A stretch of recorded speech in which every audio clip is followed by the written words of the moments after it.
Itu nggak bisa singkat ya, pertanyaan agak panjang begitu. Tapi yang jelas bahwa pertama begini Pak, jaga tauhidnya, jaga tauhid Bapak ya. Itu yang pertama. Yang kedua bahwa pastikan selalu di rumah itu memang tidak ada yang bisa mengundang kesyirikan.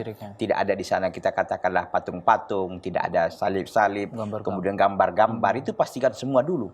Ya, dipastikan itu semua. Yang ketiga adalah memperbanyak zikir dan memperbanyak baca Al-Quran. Kata Nabi SAW, Inna syaitana yafirru minal baitil ladzi tuqra' fihi suratul Baqarah. Sungguhnya syaitan akan lari dari rumah yang dibacakan dalamnya adalah surah Al-Baqarah. Begitu. Jadi itu dilazimkan selalu. Dan untuk anak-anak diusahakan kalau sudah maghrib disuruh ke rumah. Jangan main-main. Jangan main lagi di luar rumah.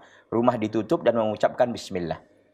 Mengucapkan bismillah karena syaitan tidak akan bisa masuk ke rumah yang diucapkan bismillahirrahmanirrahim di situ, maka syaitan tidak akan bisa masuk. Kemudian juga adalah usahakan selalu untuk selalu menegakkan ibadah salat ya di rumah. Ya tentu bagi laki-laki di masjid artinya salat sunnahnya, kemudian juga istrinya dan anak-anak diajari ngaji ya, kemudian diajarkan tauhid kepada mereka dan dipastikan selalu memang bapak banyak ikut kajian.